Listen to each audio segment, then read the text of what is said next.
Bradley Martyn has pissed off the entire combat sports world.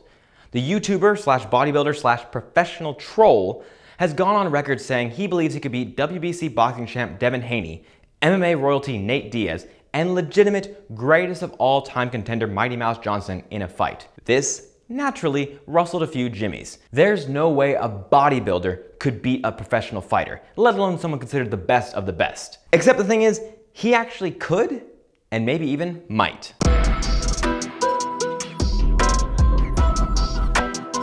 As much as it may shock you to hear me say that, I want to make clear there's a couple caveats here. First caveat, of course, is this fight has to actually happen.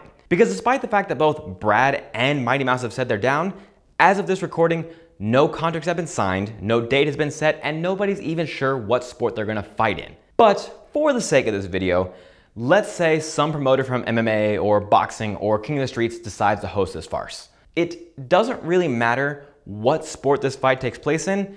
Mighty Mouse is in for a rough time with Brad. And by the way, I'm going to give my official prediction for what sport this fight is going to take place in, as well as who's going to win it and how, later on in the video, so stick around for that. Look, Bradley Martyn isn't beating any fighter in his own weight class.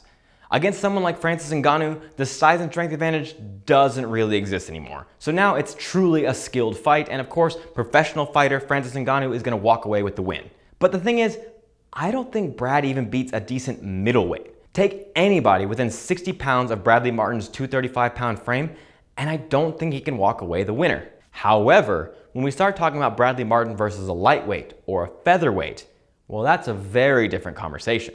Any way you slice it, a 100-pound weight difference is always going to be a problem for the smaller fighter.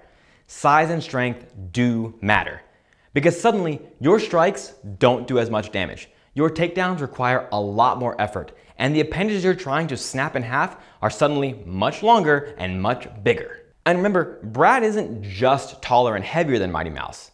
He's also exponentially stronger than him, extremely athletic, and unlike a lot of bodybuilders, focuses on his conditioning almost as much as lifting. So he's not just picking up heavy weights.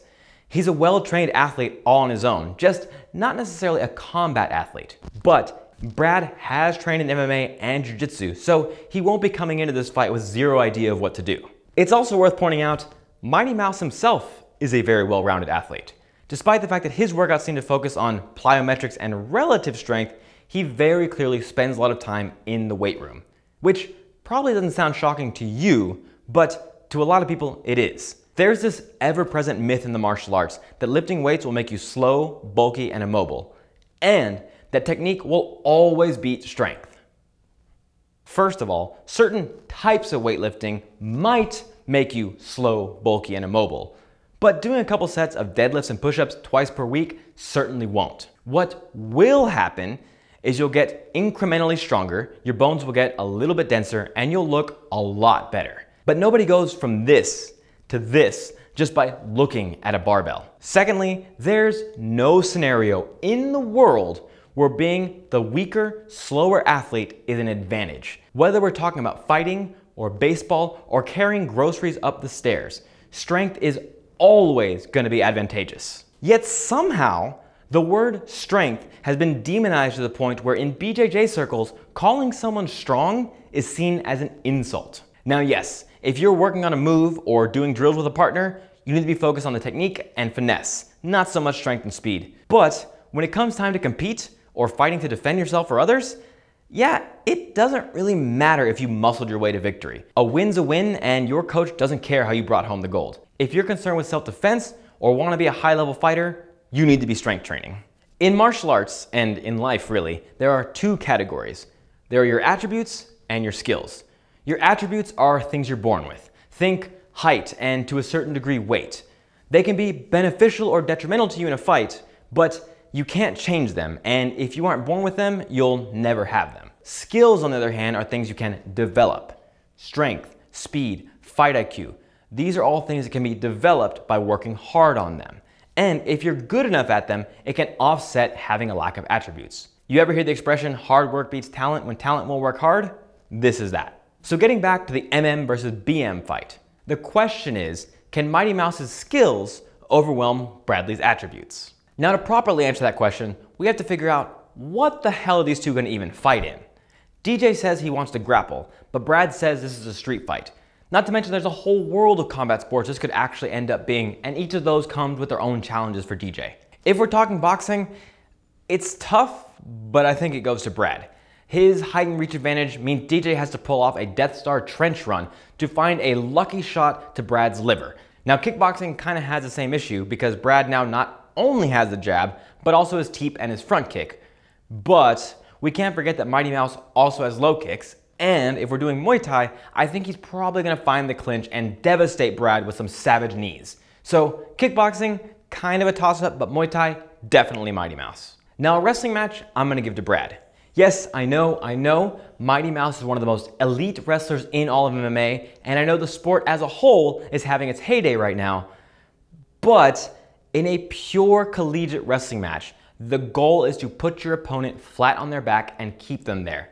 And with that in mind, I'm gonna give this win to the guy with over 100 pounds and a foot on his opponent. Now, MMA and street fighting, I'm actually gonna lump together because in this context, they're kind of the same thing. They have the least amount of rules and the most ways to win. Street fighting poses slightly more danger because there's no safety precautions and it can take place on concrete, but it doesn't really make that much of a difference. Brad thinks street fighting is the arena where he's most guaranteed to win. I pretty heavily disagree with that. His thought process is that he can grab on the DJ and slam him onto concrete or into a car window.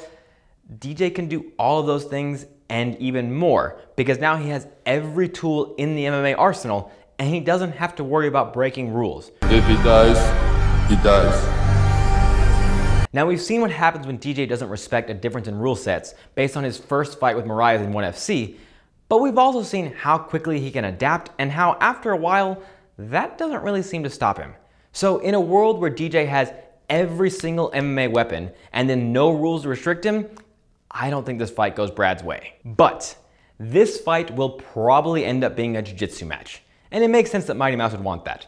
Jiu-Jitsu offers him the most ways to win, and the consequences for failure are not nearly as catastrophic as they would be in a striking-based competition. If you misjudge a kick from Bradley Martyn, now you have a 100-pound sledgehammer slamming into your body. And even if you somehow manage to block that, you're still probably dealing with numb, if not broken arms. But in Jiu-Jitsu, you have blood chokes, air chokes, cranks, joint locks, joint breaks, a whole world of ways to win in which a smaller fighter can consistently and reliably beat a bigger fighter. So yeah, I think Mighty Mouse wants this to be Jiu-Jitsu because it's the most fair to him. And I think he's gonna win this easily in one of two ways. Before I explain that though, I wanna take a minute to shout out today's sponsor, GymDesk. If you're a gym owner, you need to have a member management and billing software, and I cannot recommend one better than GymDesk. After having worked at martial arts gyms for the last decade, I've dealt with all kinds of client portals and apps, and GymDesk is hands down the most user-friendly, intuitive, and useful app that I've ever used. Beyond just being a member management software, GymDesk also helps you build your website, generate and communicate with leads, send out newsletters and emails to your clients, and so much more.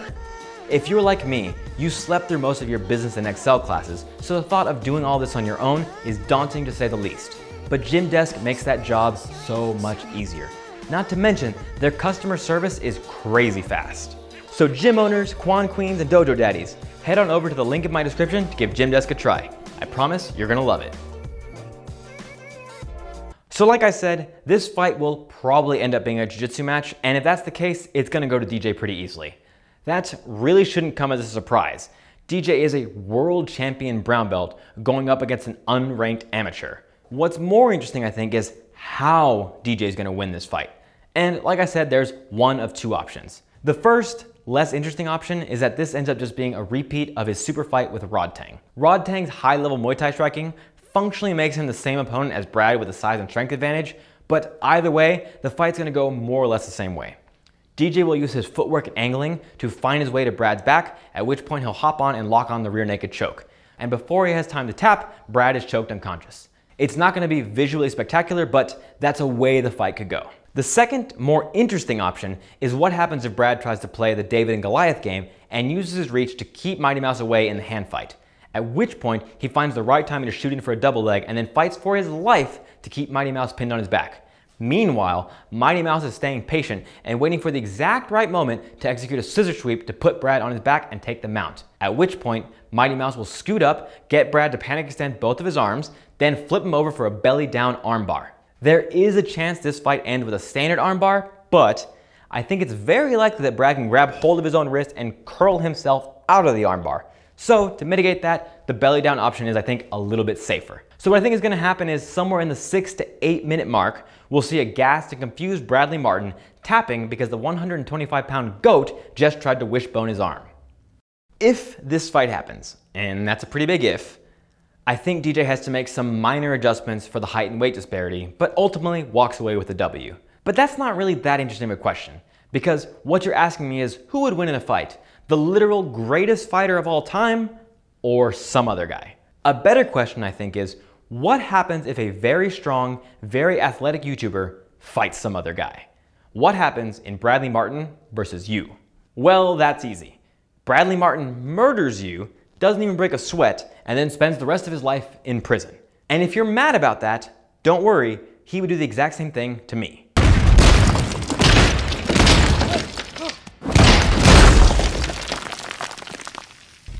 When we're talking about the highest level, most elite fighters of any weight class, their fight IQ is usually more than enough to offset the attributes of any opponent. If your job is to literally wake up and beat people to a bloody pulp, their height and weight tend to not matter as much. But that's the highest level.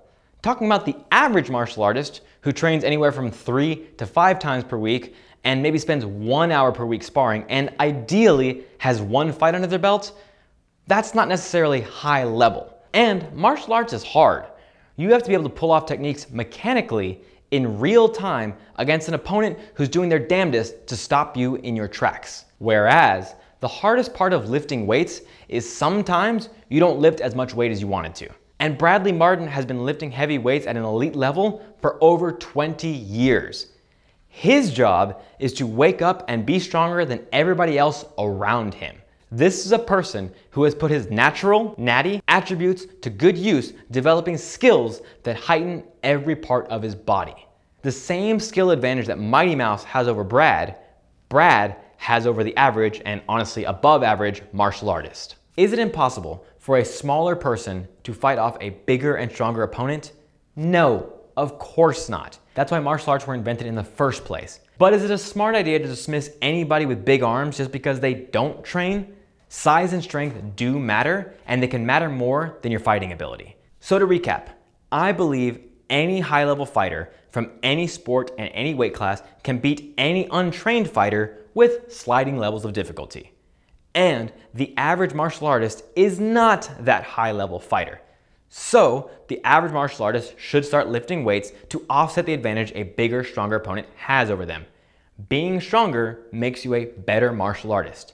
And if you enjoyed this video, please make sure to like, share, comment, and subscribe. And if you want to pick up some X-Martial drip, head on over to the link in my description. There you'll find a bunch of shirts, rash guards, shorts, and a bunch of other training gear. As well, be sure to check out the Gym Desk member management app. I promise you won't regret it. If you enjoyed this video and you want to see more great content from me, maybe you enjoy this one right here, or perhaps this one over here.